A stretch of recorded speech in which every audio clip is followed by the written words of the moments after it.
खबरें हिमाचल की में आपका स्वागत है और मैं हूं आपके साथ लोकेश लकी जगवानी। हिमाचल प्रदेश विधानसभा के बजट सत्र के 10वें दिन आज सदन में आउटसोर्स कर्मियों का मुद्दा गूंजा। हिमाचल प्रदेश में 2021-22 के आंकड़ों के मुताबिक सरकारी विभागों और उपकर्मी में लगे 19,916 कर्मी आउटसोर्स आधार पर तैनात हैं। हिमाचल वित्तीय नियम 2009 के अंतर्गत सरकारी विभागों में आउटसोर्स के माध्यम से सेवाएं लेने का प्रावधान है। इस पर मुख्यमंत्री ने कहा कि सरकार ने बजट में इनका 750 रुपए बढ़ाया। चिकित्सा और यात्रा भत्ते का प्रावधान करने पर भी सरकार विचार कर रही है। कोशिश है कि आउटसोर्स कर्मियों को निकाला ना जाए। वहीं प्रदेश में कोरोना के मामले लगातार बढ़ रहे हैं, जिस पर सीएम ने चिंता जाहिर की। सीएम ने बढ़ते मामलों के मद्देनजर प्रदेश के लोगों और हिमाचल आने वाले पर्यटकों से मास्क लगाने का आग्रह किया। देखना चाहिए, राहुल गांधी जी ने कन्याकुमारी से लेकर कश्मीर तक की अपनी लोकतंत्र को मजबूत करने के लिए अपनी यात्रा शुरू की और भारत जोड़ो नाम दिया। ये नाम क्यों दिया गया?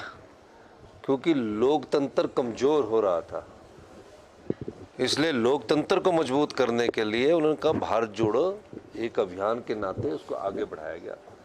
और इस दृष्टि से उनका जो लोगों का हजूम आया, लोग उनके पीछे चले। और कश्मीर, जिसमें भारतीय जनता पार्टी के नेता कहते थे कि लाल चौक पर हम ही झंडा फहरा सकते थे, हजारों कांग्रेस के कार्यकर्ताओं ने वहाँ झंडा फहराया। वो इस बात को इंगित करता था कि उनकी मौजूदा जो पॉपुलैरिटी है वो बहुत अधिक बढ़ रही है और 2024 में लोकसभा का चुनाव है। इस दृष्टिकोण से एकदम एक ऐसा फैसला आया जिसमें 24 घंटे में उनकी संसद सदस्यता को रद्द कर दिया गया। मैं ये कहना चाहूँगा, लोकतंत्र तभी मजबूत हो सकता है जब विपक्ष मजबूत, और हिंदुस्तान की सबसे बड़ी विपक्षी पार्टी कांग्रेस पार्टी है। उस कांग्रेस पार्टी का जो सबसे बड़ी विपक्षी पार्टी है, उसका सबसे बड़े नेता राहुल गांधी जी है। उन्होंने देखा कि राहुल गांधी जी एक ऐसे व्यक्ति है जो आज समाज के सभी वर्गों की आवाज़ उठा रहे हैं। कांग्रेस उनके नेतृत्व में मजबूत होती जा रही है। इस दृष्टि से उन्होंने राहुल गांधी जी को कहा कि संसद में इनको रोके, क्योंकि अदानी के मामले में उन्होंने नाम बहुत उठाया और उनकी सदस्यता रद्द कर दी गई। राहुल गांधी जी ने कई बार कहा है, संसद होना अलग बात है, संसद में मुद्दे उठाना अलग बात है, लेकिन मैं फिर भी समाज में जो लोकतंत्र को कमज़ोर करने की जो लोग कोशिश कर रहे हैं उनके विरुद्ध आवाज़ उठाऊंगा और भविष्य में भी उठाऊंगा। उसमें मैंने जवाब दिया है, हम सारे दृष्टिकोण को नज़र रख रहे हैं। इस बार हमने आउटसोर्स कर्मचारियों को 750 रुपया भी देने का किया है, बढ़ाया है, और उनको चिकित्सा और यात्रा भत्ता देने की भी बात की है। अभी हमारी गवर्नमेंट कि आउटसोर्स कर्मचारियों का शोषण ना हो, इस दृष्टिगत काम। केसेस बढ़ रहे हैं और हमारी सरकार उस पर नज़र रखी हुई है। एकदम से बढ़ना शुरू हुआ है। मेरा सभी से अनुरोध है कि मास्क लगा कर रखें, ताकि कोई ऐसी फैलना नहीं चाहिए। अभी वैसी गंभीर स्थिति नहीं है, लेकिन संख्या बढ़ा है। बहुत स्थिति पर जांच नज़र रखी है और आने वाले समय में जैसे ही अभी हम प्रिकॉशनरी मेजर अपनाने के। पूर्व केंद्रीय मंत्री और राज्यसभा सांसद आनंद शर्मा शिमला पहुंचे। शिमला में कांग्रेस के वरिष्ठ नेता आनंद शर्मा ने आज मुख्यमंत्री सुखविंदर सिंह सुक्खू से भेंट की और विभिन्न मुद्दों पर चर्चा की। लोकसभा से राहुल गांधी की सदस्यता रद्द करने को लेकर आनंद शर्मा ने कहा कि देश में लोकतंत्र बचाने के लिए राहुल गांधी की निर्भीक मुहिम से केंद्र सरकार डर गई है और राहुल गांधी को लोकसभा की सदस्यता से अयोग्य ठहराने के निर्णय से उनकी आवाज को दबाने का प्रयास किया गया। उन्होंने कहा कि राहुल गांधी ने केंद्र सरकार के जन विरोधी नीतियों से लोगों को अवगत करवाने के लिए भारत जोड़ो यात्रा निकाली। उन्होंने कहा कि देश में आने वाले चुनावों में जनता भारतीय जनता पार्टी को करारा जवाब देगी। संसदीय प्रणाली है, उसकी बात है, उसकी परंपराओं की बात है, उसकी मर्यादाओं की बात है। कोई ऐसी बात नहीं कही गई जिसके लिए इतना बड़ा ये जो सत्ताधारी दल की तरफ से हुआ है ऐसा चोट पहुंचती है। राजनीतिक संवाद में जो संतुलन है वो आवश्यक है। वरना राजनीतिक संवाद के मायने खत्म हो जाते हैं। तो व्यक्ति बोलने से पहले अगर यही मापदंड अपनाया जाएगा तो भारत की आधी संसद खाली हो जाएगी। किसने कब कब क्या कहा, दूसरे लोग नहीं कटघरे में खड़े, क्या नहीं कहा। तो ये भी बुनियादी सवाल है जिसके लिए पूरा विपक्ष चिंतित है। वो चिंता देश की है इस समय। आपको मंशा क्या लग रही है इसके पीछे, क्यों आखिरकार इस तरह से किया होगा? और जो राहुल गांधी की जो सदस्यता है, देखिए, विपक्ष ने अपनी बात स्पष्ट कर दी है। देश देख रहा है और देश की न्यायपालिका भी देख रही है। कुछ कर्तव्य उच्चतम न्यायपालिका का भी है, ये मेरी सोच है। हम कॉन्स्टिट्यूशन के स्टूडेंट रहे हैं, कानून के छात्र रहे हैं। हिमाचल के मंडी में शिक्षा मंत्री रोहित ठाकुर ने कहा कि राज्य सरकार द्वारा आगामी वित्त वर्ष में शिक्षा के लिए 8,828 करोड़ रुपए का बजट प्रस्तावित किया है। राज्य सरकार विद्यार्थियों को गुणात्मक शिक्षा प्रदान करने के लिए प्रतिबद्ध है। मुख्यमंत्री ने अपने पहले ही बजट में इस दिशा में कई नई योजनाओं की घोषणा की है। शिक्षा मंत्री ठाकुर ने सोमवार को सुंदरनगर स्थित MLSM कॉलेज के वार्षिक पारितोषिक वितरण समारोह की अध्यक्षता की और इस दौरान उन्होंने कहा कि आज के युग में विद्यार्थियों को आधुनिक दौर की चुनौतियों से पार पाने के लिए कड़ी मेहनत की जरूरत है। उन्होंने कहा कि भविष्य के इन चुनौतियों का सामना करने के लिए विद्यार्थियों को नई तकनीक को अपनाना होगा। जब पूरे हिमाचल साहब ने कहा, ठाकुर सोहनलाल जी ने कहा, राकेश जम्वाल जी ने कहा, इस महाविद्यालय का हिमाचल प्रदेश के शैक्षिक इतिहास में एक अलग स्थान है। बड़ी ऊंची सोच के साथ हमारे ललित सेन जी ने इस महाविद्यालय की स्थापना। हिमाचल के पूर्व शिक्षा मंत्री और बीजेपी के वरिष्ठ नेता गोविंद सिंह ठाकुर ने कहा कि कांग्रेस पार्टी के नेता खुद राहुल गांधी का नेतृत्व नहीं चाहते। कांग्रेस पार्टी राहुल गांधी के मामले को लेकर देश में राजनीतिक क्षेत्र साधना चाहती है, लेकिन उन्हें कुछ नहीं मिलने वाला। गोविंद ठाकुर ने कहा कि राहुल गांधी की सदस्यता को पूरी संवैधानिक और कानूनी प्रक्रिया के हिसाब से रद्द कर दिया गया। कुल्लू में पत्रकार वार्ता के दौरान गोविंद ठाकुर ने कहा कि एक्ट में साफ तौर पर प्रावधान है कि जिस लोकसभा और विधानसभा सदस्य को 2 साल तक की सजा सुनाई जाती है, उसकी सदस्यता तुरंत प्रभाव से रद्द होगी। लिहाजा राहुल गांधी के मसले पर भी इसी प्रक्रिया के तहत सदस्यता को रद्द किया गया। लेकिन अब कांग्रेस पार्टी इस मामले को लेकर लोगों की सिंपैथी लेना चाहती है। राहुल गांधी जी ने जो स्टेटमेंट दी थी, उन्हें कहा था कि मोदी नाम के सरनेम वाले सब चोर हैं, और जिसके कारण से पूरे देश का ओबीसी समुदाय और तेली समुदाय का अपमान किया गया। और ऐसी अपमानजनक बातें राहुल गांधी जी करते हैं कि उनकी आदत है। तो गांधी जी को मौका दिया कि आप इस बात के लिए खेद प्रकट करने, लेकिन राहुल गांधी जी का अहंकार इतना बड़ा, उनको लगता है कि देश की संवैधानिक संस्थाओं से ऊपर वे हैं।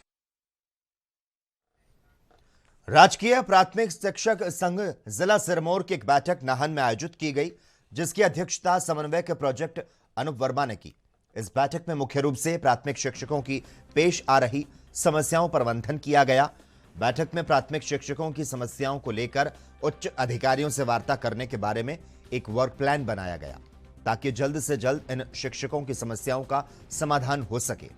समन्वयक अनूप वर्मा ने बताया कि राजकीय प्राथमिक शिक्षक संघ लगातार अध्यापकों की समस्याओं को उठाता आ रहा है और अब इन समस्याओं के निदान हेतु अधिकारियों से बात की जाएगी।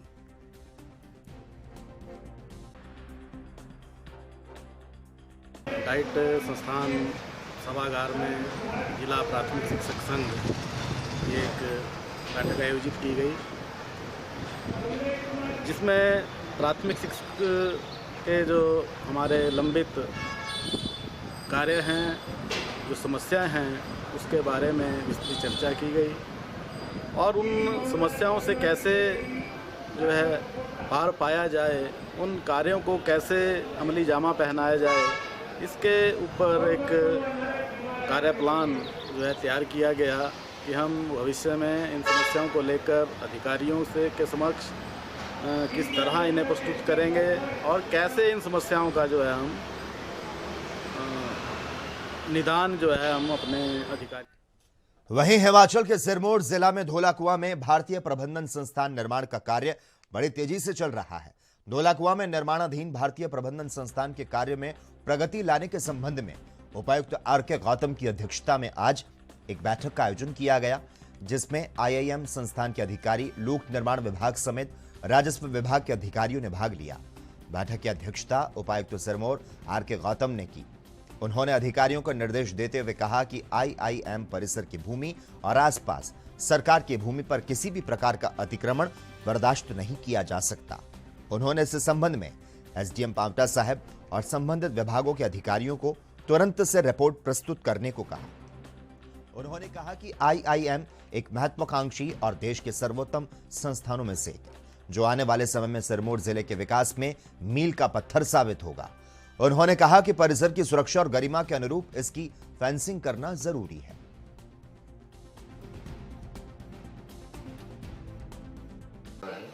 जैसा आप सभी जानते हैं कि बहुत बड़ा एक प्रोजेक्ट जिला सिरमौर में चल रहा है। उसमें कुछ इशू थे ज़मीन को लेकर, जैसा कि एग्रीकल्चर विभाग की ज़मीन जो ट्रांसफ़र की गई है तो उसकी बाउंड्रीज को फिक्स करने के लिए उसमें डिमार्केशन की प्रोसेस हमारी जो ऑलमोस्ट कंप्लीट होगी है। और डिमार्केशन के साथ साथ जो एक रोड पीडब्ल्यूडी ने बनाना है लोगों को आने जाने के लिए, उसकी कंस्ट्रक्शन भी जो है वो 15 मई तक उसमें समाप्त हो जाएगी। और जो लोगों के कुछ लोगों ने सरकारी ज़मीन पे कब्जे किए हैं उनको खाली करवाने के लिए जो दिशा निर्देश एसडी मौजूदा समय में धर्मशाला के जदरांगल में केंद्रीय विश्वविद्यालय के निर्माण को रोक दिया गया, जिसको लेकर कुछ दिनों पहले ही जदरांगल और इसके आसपास के पंचायतों के लोगों ने रोष व्यक्त किया था। और इसी कड़ी में आज जिला मुख्यालय धर्मशाला में केंद्रीय विश्वविद्यालय के निर्माण पर लगी रोक को लेकर धर्मशाला के विभिन्न संस्थानों ने अपना रोष व्यक्त किया और केंद्र सरकार के खिलाफ नारेबाजी की। वहीं धर्मशाला में वकालत कर रहे वकील विजय जकारिया ने कहा कि 4 संसदीय क्षेत्र हिमाचल में है। इन चारों संसदीय क्षेत्रों को एम्स, आईआईएम और आईआईटी की सुविधा मिली है और जिला कांगड़ा और चंबा को केंद्रीय विश्वविद्यालय की सुविधा दी गई थी। और साथ ही उनका कहना है कि जो सुविधाएं कांगड़ा और चंबा की जनता को मिल रही है, धर्मशाला की जनता को भी मिलनी चाहिए।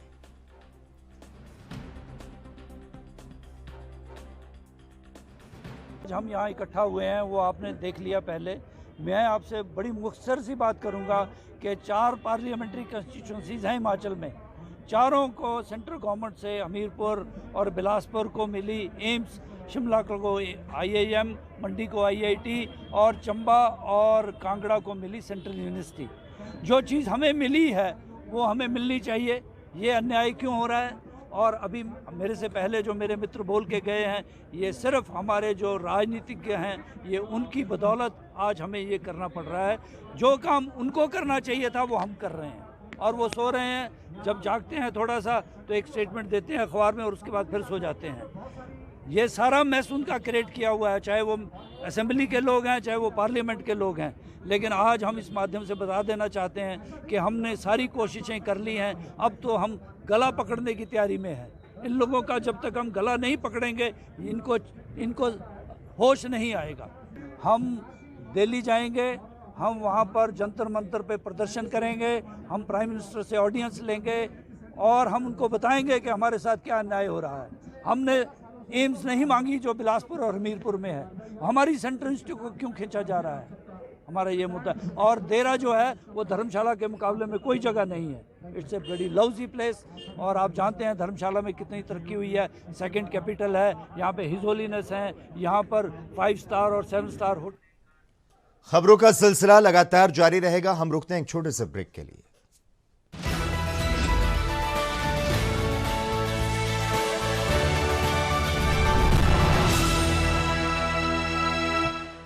ब्रेक के बाद हिमाचल की खबरों में एक बार फिर से आपका स्वागत है।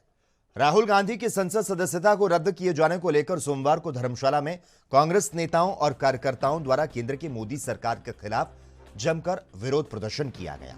इसके साथ ही राहुल गांधी की संसद सदस्यता को तुरंत बहाल करने की मांग की गई। इस मौके पर कांगड़ा कांग्रेस के अध्यक्ष करण सिंह पठानिया और प्रदेश कांग्रेस के महासचिव पुनीत मल्ली ने पत्रकारों को संबोधित करते हुए केंद्र की सरकार पर आरोप लगाया कि नरेंद्र मोदी संसद में गांधी के सवालों से भाग रहे हैं। राहुल गांधी ने केवल संसद में अदानी को दिए गए 20,000 करोड़ रुपए को लेकर प्रश्न किया था, जिसको लेकर केंद्र की सरकार तिलमिला उठी।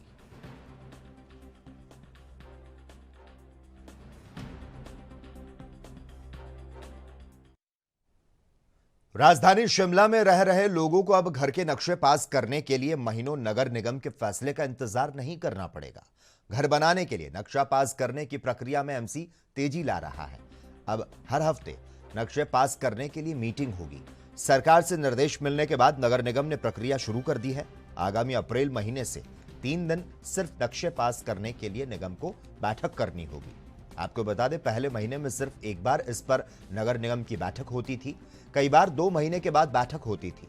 इससे शहरवासियों के नक्शे लटक रहे थे।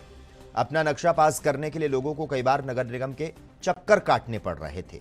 अब महीने के हर बुधवार को सुबह 10 बजे कमेटी की बैठक होगी और सभी सदस्यों को इसमें शामिल होने के लिए जरूरी किया गया।